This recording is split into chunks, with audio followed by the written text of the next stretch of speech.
सुबह उठते ही सोचते हो आज क्या करूं, क्या डिसीजन लूं, क्या नाश्ता करूं, क्या कपड़े पहनूं, किस तरह से जाऊं, कितने बजे पहुंचूं, क्या दिन में काम करूं, किसको कॉल करूं, किस चीज के बारे में पूछूं, आज पहले क्या काम करना चाहिए, बाद में क्या काम करना चाहिए। जब इतना सब कुछ आप सोचोगे ना, तो शाम होते होते थक जाते होगे आप। और शाम होते होते थक गए आप, मगर जब सोचो कि क्या काम किया दिन में, तो कुछ याद ही नहीं आता।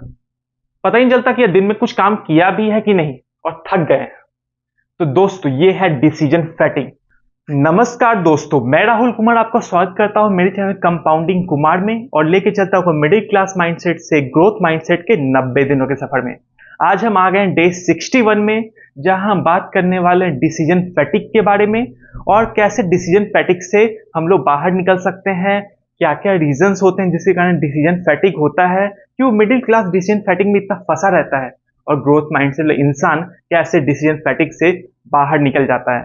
आगे बढ़ने से पहले मैं आपसे रिक्वेस्ट करना चाहता हूं, अगर आपने मेरा चैनल सब्सक्राइब नहीं किया तो प्लीज चैनल को सब्सक्राइब कर दीजिए, क्योंकि मैंने इस चैनल में बहुत सारे ऐसे दमदार वीडियो डाले हैं जो आपकी जिंदगी को बदल सकते हैं, एक आपको नया नजरिया देंगे, नया पर्सपेक्टिव देंगे, जिससे आप जिंदगी में बहुत कुछ हासिल कर सकते हैं, जिससे आपका दिमाग और खुलेगा और आपकी लाइफ और बड़ी होगी। बेल आइकन को भी दबा दीजिए कि मेरी वीडियो की नोटिफिकेशन आपके पास आती रहे। दोस्तों, आज हम बात करेंगे ना एक ऐसी कहानी की जो दो दोस्तों की है, मगर दोनों का जिंदगी बहुत अलग थी। दोनों एक शहर से आते थे, वहां काम करते थे, मगर दोनों की लाइफ स्टाइल और ग्रोथ बहुत डिफरेंट हुई, क्योंकि उनका रूटीन और उनका जो तरीका था वो बहुत अलग था। ये दो दोस्त हैं, रवि और आकाश। रवि जो था ना, वो सिस्टम से काम नहीं करता था। वो सुबह से लेकर बहुत परेशान रहता, तो सुबह जल्दी तो उठता था, मगर जल्दी उठने के बाद भी ना उसको परेशानी थी कि हाँ, वो समझ नहीं पाता था कि क्या डिसीजन लेना है, और हर एक डिसीजन लेने के लिए ना वो बहुत सारा टाइम लगाता था, और बहुत सारा चीजों में हर एक चीज में उसको डिसीजन लेना पड़ता था कि सुबह नाश्ते में क्या खाना है, उसका वो सोचता था, उसके बारे में बहुत देर सोचता था, देखता था कि हाँ क्या क्या सब्जियां उपलब्ध हैं, क्या कर सकता हूँ, क्या बन सकता है। अगर क्या पहनना है कपड़े, तो उसके लिए भी वो सोचेगा कि हाँ ये कपड़े पहनूं, ये कपड़े पहनूं, यहाँ ये करूं। और ऑफिस में वो उसके पास गाड़ी से जाऊं, बाइक से जाऊं, स्कूटी से जाऊं, ऑटो ऑटो से जाऊं, कैसे भी जाऊं, मतलब हर चीज के लिए ना वो सोचता था कि क्या करूं क्या नहीं करूं। और इसके लिए वो बहुत ज्यादा टाइम अपना मतलब उसमें दे देता था। ऑफिस में जाके भी वो छोटी छोटी चीज के बारे में सोचता था कि कस्टमर से आज बात करूं कि नहीं, इस कस्टमर से बात करूं कि उस कस्टमर से बात करूं, अगर ये करूं काम कि वो करूं, कौन सा काम पहले करूं, वो कुछ सोच ही नहीं पाता था। और इसलिए बहुत ज्यादा चीज ना छोटी छोटी चीजों में वो अब डिसीजंस लेने में लगा देता था। वो भी एक डिसीजन था, मगर वो उतना इम्पैक्टफुल डिसीजंस नहीं था। वो हर एक छोटी चीज के लिए वो डिसीजन नहीं ले पाता था, और वो डिसीजन लेने के लिए किसी और पे डिपेंडेंट होता था, या अपना बहुत सारा टाइम उस छोटे छोटे डिसीजंस में लगा देता था, जिसका बहुत ज्यादा इम्पैक्ट उसके लाइफ में नहीं होने वाला था। कि क्या कपड़े पहनेगा, क्या खाएगा, इसका ज्यादा इम्पैक्ट नहीं है, तो भी वो उस सब डिसीजन में ज्यादा टाइम अपना दे रहा है। जो दूसरा उसका दोस्त था, आकाश, वो ऐसा नहीं था। वो बहुत ही सिस्टमेटिक था, प्लान था। उसके पास फिक्स थे कि इस कपड़े को ही पहनना है। वो उतना दिमाग सोचता ही नहीं था, वो जो कपड़ा है वो निकाल के पहन लेता था। ये खाना है तो वो एक पहले से था कि हाँ ये खाना बनेगा आज, तो जो भी है वो पहले से डिसाइडेड था। उसका रूटीन फिक्स था कि हाँ उसको सुबह उठते हुए क्या क्या काम करने हैं। उसका रूटीन फिक्स था कि हाँ उसको एक्सरसाइज करना है, उसको रनिंग करनी है, उसको ये करना है, वो करना है, उसका सारा प्लानिंग पहले से फिक्स था। और उसके लिए उसका टाइम फिक्स था कि हाँ इसमें इस टाइम में ये करना है, इस टाइम में ये करना है। ऑफिस भी वो जाता था ना, तो फिक्स काम करता था। पहले उसका पहले से वो काम का एक लिस्ट बना के रखा था, टू डू लिस्ट, और उसमें भी प्रायोरिटी सेट करके रखा था कि हाँ ये काम की प्रायोरिटी ज्यादा है, ये काम मुझे अभी करना चाहिए, ये काम मैं बाद में डिले कर सकता हूँ। इस तरह से वो प्रायोरिटाइजेशन पे काम कर रहा था। बहुत सारे काम जो एक जैसे काम होते हैं उसकी बैचिंग कर देता था, वो वीक में कभी एक बार कर लेता था। वो इस तरह से प्रोडक्टिव वे में काम कर रहा था, इसलिए उसको बहुत ज्यादा डिसीजन लेने की जरूरत नहीं पड़ती थी, क्योंकि उसको पता है कि अभी क्या काम करना है। वो पहले से उसको पता है, क्योंकि पहले से वो ने शेड्यूलिंग करके रखी थी, बैचिंग वे में करता था, और थोड़ा एक कंबाइंड वे में करता था। और वो चीजों को ना बोलना भी जानता था, किस चीज को ना बोलना है, किसको प्रायोरिटी देनी है। ये सब चीज जानता था, इसलिए वो बहुत ज्यादा सिस्टमेटिक वे में सब कुछ काम करता था। दिन भर वो काम करता था, उसको एंजॉय करता था काम को, और शाम के एंड में भी ना बहुत ज्यादा इनर्जेटिक फील करता था, क्योंकि उसने काम ना बहुत सिस्टमेटिक वे में किया। उसका दिमाग है ना वो थका नहीं, क्योंकि उसने डिसीजन, छोटे छोटे डिसीजन लेने में अपना दिमाग खर्च नहीं किया। वहीं जो रवि था वो हर एक छोटे छोटे डिसीजन लेता था और उसी समय सोचता था अभी क्या करूं क्या नहीं करूं। तो उस समय सोचने में उसका बहुत सारा टाइम जाता था और छोटे छोटे डिसीजन लेने के लिए उसका बहुत सारा टाइम चला जाता था। वो दिन के आधे में भी ना थक जाता था और थका थका फील करता था। खाने के बाद उसको नींद आने लग जाती थी और वो कुछ कर नहीं पाता था। शाम को वो थका हारा हो जाता था। और जो वही आकाश था वो शाम तक भी पूरा इनर्जेटिक रहता था। शाम को भी अगर उसकी कोई मीटिंग है वो पूरी एनर्जी, फुल एनर्जी से वो मीटिंग अटेंड करेगा, उसमें अपनी पॉइंट रखेगा, बात करेगा। इसलिए ये होता है ना कि रवि जो है वो धीरे धीरे पीछे होने लग जाता है और जो दूसरा उसका दोस्त आकाश वो जिंदगी में बहुत कुछ अच्छा करने लग जाता है, क्योंकि अपने वो इनर्जेटिक रहता है शाम तक और वो अपने शाम के बाद भी ना एक्स्ट्रा कुछ काम करता है, उसका इनकम सोर्सेज बढ़ाने के लिए काम करता है, अपने पैसिव इनकम सोर्सेज को डेवलप करता है। मगर जो रवि है वो कुछ भी नहीं कर पाता, क्योंकि वो पहले से ही थका हारा है और वो बस जाके सो सकता है, वो टीवी पे बिंज वॉचिंग करेगा और बस आराम करता है। मगर जो आकाश है वो बहुत ज्यादा मेहनत करता है, क्योंकि वो पूरे दिन भर इनर्जेटिक रहता है। वो टाइम पे फिर अपना सो जाता है, फिर सुबह उठ के फिर से वही प्लान के हिसाब से काम करता है और बेहतर करता है। और ऐसे करते करते ना 10 साल बीत जाते हैं और जो आकाश है वो बहुत आगे लाइफ में बढ़ जाता है। जो कि रवि है वो बस उसको देखता रह जाता है और जिंदगी में पीछे रह जाता है और सीख नहीं पाता कभी भी, क्योंकि उसने डिसीजन फैटिक के चक्कर में अपनी जिंदगी बर्बाद कर दी होती है। तो अगर आप भी ना जिंदगी में ऐसा कुछ अच्छा हासिल करना चाहते हो तो आपको ये डिसीजन फैटिक तो खत्म करना पड़ेगा अपनी जिंदगी से। आपको डिसीजन, छोटे छोटे जो डिसीजन ले रहे हो ना, उसको बंद कर देना पड़ेगा। साइंस कहता है जो हमारा दिमाग है वो लिमिटेड एनर्जी और विल पावर का होता है। ये अगर ज्यादा यूज करेंगे हम लोग तो वो थक सकता है। हमारा जो दिमाग है ना उसकी जो पावर है वो डिप्लेट हो सकती है। तो बहुत सारे लोग बोलते हैं कि इसको बहुत यूज करो, बहुत यूज करो, दिमाग और ज्यादा तेज होगा। इस कुछ हद तक सही है, कुछ हद तक गलत है। अगर आप हाई इम्पैक्ट काम जो है उसमें अपना दिमाग लगाते हैं तो दिमाग आपका ज्यादा क्रिएटिव होता है, ज्यादा शार्प होता है।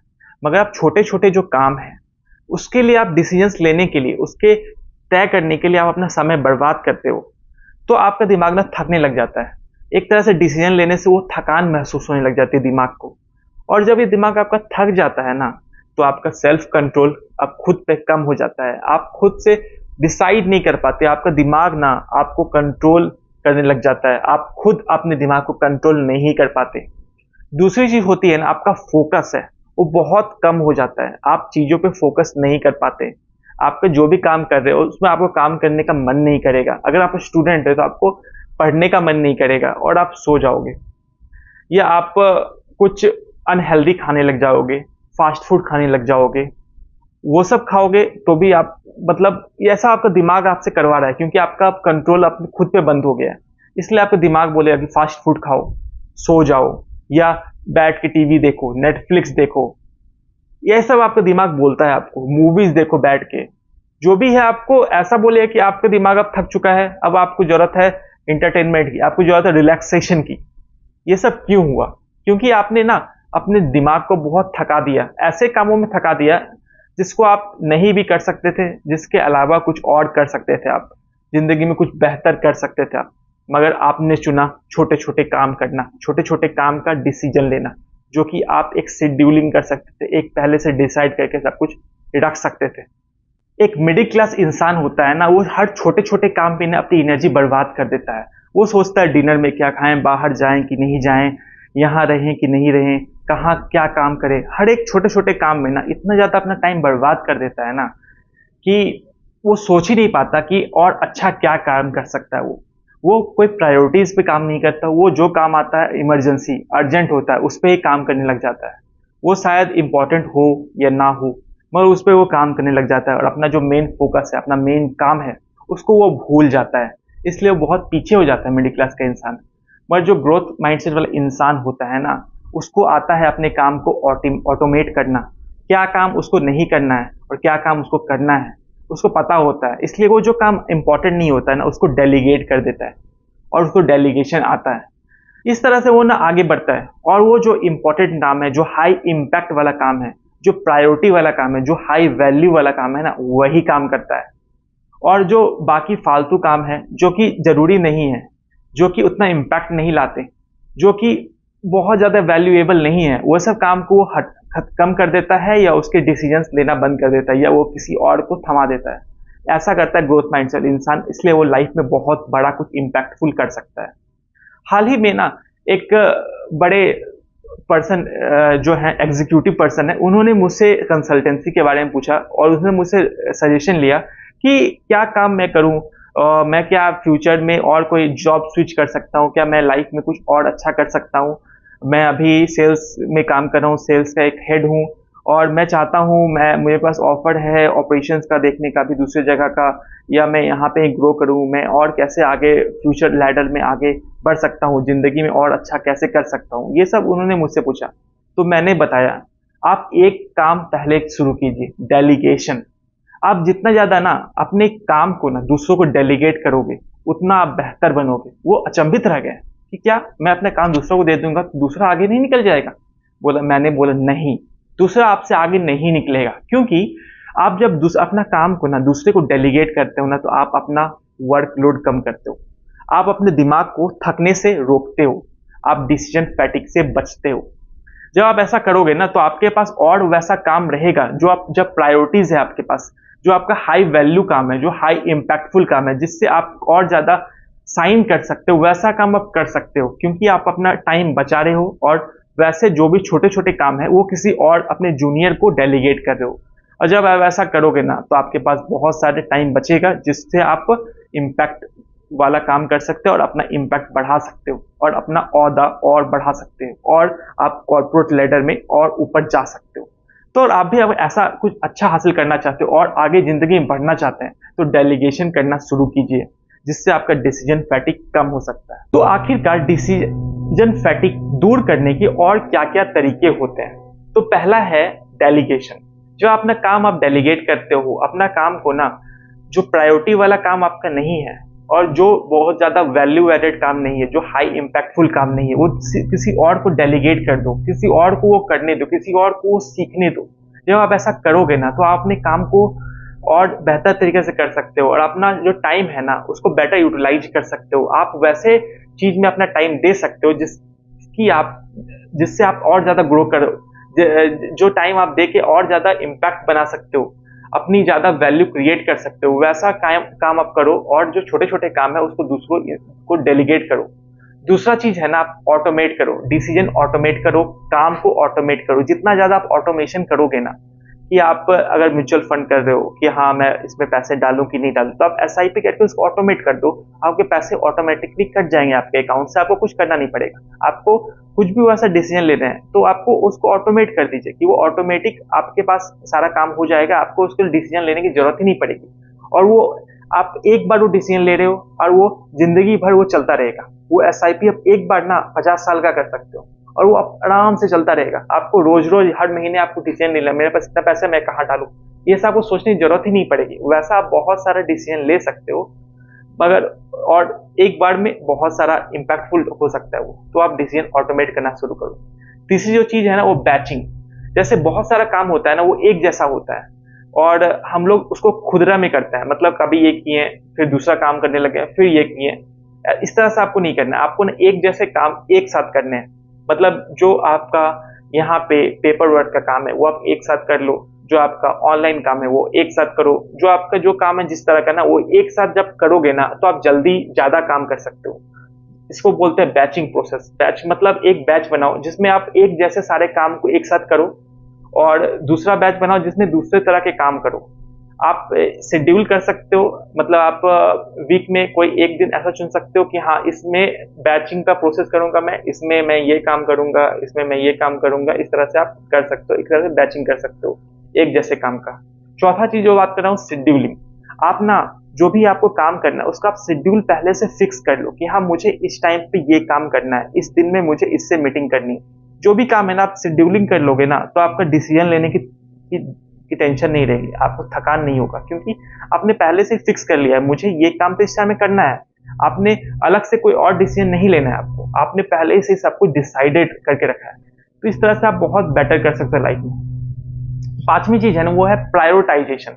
जब अपने काम की आप प्रायोरिटी लिस्ट बनाते हो, आपका जो भी काम है कि हाँ ये सबसे ज्यादा प्रायोरिटी का है, इसकी डेडलाइन ये है, उसके बाद ये प्रायोरिटी, उसके बाद ये प्रायोरिटी, उसके बाद ये प्रायोरिटी। जब आप ऐसी प्रायोरिटी लिस्ट बनाते हो ना, तो आप प्रायोरिटी के हिसाब से काम करते हो, और जो ज्यादा इंपॉर्टेंट, ज्यादा अर्जेंट और जो भी ज्यादा ज्यादा वैल्यूएबल काम है ना, उसको आप पहले करते हो और दिन के शुरू में वो सब करते हो, और इस तरह से आप आगे बढ़ते हो। तो जो जो इंपॉर्टेंट काम है उसका आपका पहले से कंप्लीट रहेगा, तो आपको कोई थकान नहीं होगी, कोई टेंशन नहीं होगा, और आपका फैटिक है ना वो बहुत कम हो जाएगा, और इससे आप लाइफ में बहुत अच्छा करने लग जाते हो। दोस्तों, सक्सेस इस बात पर नहीं है कि आप कितने डिसीजंस लेते हो, बल्कि सक्सेस इस बात पर निर्भर करती है जो आप एक डिसीजन ले रहे हो वो कितनी एनर्जी से ले रहे हो, कितनी इम्पैक्टफुल तरीके से ले रहे हो। आपका जो डिसीजन है वो कितना इम्पैक्टफुल है, कितना वैल्यूएबल है, आपका जो काम है वो कितना आगे बढ़ सकता है, आपको बढ़ा सकता है, आपको ग्रोथ कितना दे सकता है। और ये ग्रोथ माइंडसेट इंसान इसी तरह से सोचता है, वो छोटे छोटे डिसीजन लेने के चक्कर में नहीं रहता। वो कुछ डिसीजन लेने हैं मगर वो high energy, high impactful, highly valuable होने चाहिए। उसका काम आपका वैल्यू प्रोवाइड करने वाला होना चाहिए, और यही उसको आगे ले जाता है। अगर आप भी लाइफ में आगे बढ़ना चाहते हो ना, तो आपको ग्रोथ माइंडसेट अपनाना पड़ेगा, और जो इम्पोर्टेंट काम है, जो इम्पोर्टेंट चीजें हैं, उसके लिए अपना टाइम देना चाहिए, और जो छोटे छोटे काम है उसके लिए आपको नहीं सोचना है, उसके लिए आपको टाइम बर्बाद नहीं करना है। तो अगर आपको ये मेरा वीडियो पसंद आया ना, तो वीडियो को लाइक जरूर कर दीजिएगा, और कमेंट में लिखिए ग्रोथ माइंडसेट। ग्रोथ माइंडसेट आपके दिमाग में पॉजिटिव एनर्जी बना के रखता है और आपको जिंदगी में आगे ले जाता है। और इस वीडियो को शेयर भी कर दीजिएगा सारे लोगों के साथ जिसके आप आगे बढ़ते हुए देखना चाहते हैं, आपके दोस्त, आपके फैमिली मेंबर्स, आपके क्लोज जो भी हैं, उसके साथ वीडियो शेयर कीजिएगा कि वो कुछ सीख सके और आगे बढ़ सके। और आपने अगर अभी तक मेरा चैनल सब्सक्राइब नहीं किया तो प्लीज चैनल को सब्सक्राइब कर दीजिएगा, और बेल आइकन को दबा दीजिए कि मेरे वीडियो की नोटिफिकेशन आपके पास आती रहे। मैंने ऐसे बहुत सारे वीडियो बना के रखे हैं, एक लड़ी लगा के रखी है जिसमें आप देख सकते हैं और कुछ ना कुछ सीख सकते हैं। और मैं दावा कर सकता हूँ मेरा वीडियो का कोई 1 मिनट होगा जो आपकी जिंदगी बदल के रख देगा। तो आप उसको जाके चेक कीजिए और अपनी जिंदगी में आगे ही आगे बढ़ते जाइए। तो इसके साथ मैं आपसे अब अलविदा लेना चाहता हूँ। आप सबका धन्यवाद मेरा वीडियो देखने के लिए, मेरे साथ इतने दूर तक बने रहने के लिए। फिर मिलूंगा अगले दिन नए वीडियो के साथ। तब तक आप अपना ख्याल रखिए, मेरा वीडियो देखिए, कुछ सीखिए, नोट डाउन कीजिए और उसको अपनी जिंदगी में इम्प्लीमेंट करना मत भूलिएगा। तो मिलता हूँ। Okay, bye bye, thank you, जय हिंद। Don't forget to like, comment and subscribe. Thanks for watching Compounding Kumar. Don't forget to like, comment and subscribe. Thanks for watching Compounding Kumar.